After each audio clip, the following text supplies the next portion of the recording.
MTV news Kannada ವಾಹಿನಿಗೆ ಸ್ವಾಗತ. ಉಡುಪಿ ನಗರದಲ್ಲಿ ಇಂದು ಬೆಳಿಗ್ಗೆ ಗ್ಯಾಸ್ ಟ್ಯಾಂಕರ್ ಒಂದು ಪಲ್ಟಿಯಾಗಿ ಕೆಲ ಹೊತ್ತು ಆತಂಕಕ್ಕೆ ಕಾರಣವಾಯಿತು. ಕಿನ್ನಿ ಮೂಲ್ಕಿ ಸಮೀಪ ರಾಷ್ಟ್ರೀಯ ಹೆದ್ದಾರಿಯಲ್ಲಿ ಗ್ಯಾಸ್ ಟ್ಯಾಂಕರ್ಗೆ ಕಾಯ್ಕೆ ಮಗುಚಿಬಿತ್ತು.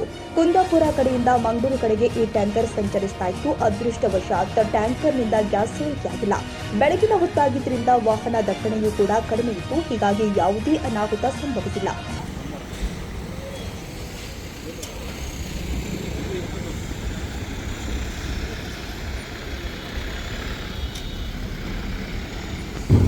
ಸ್ಥಳಕ್ಕೆ ಅಗ್ನಿಶಾಮಕ ದಳ ಸಿಬ್ಬಂದಿ ಆಗಮಿಸಿ ಸೂಕ್ತ ಮುನ್ನೆಚ್ಚರಿಕೆ ಕ್ರಮಗಳನ್ನು ಕೈಗೊಂಡಿದ್ದಾರೆ.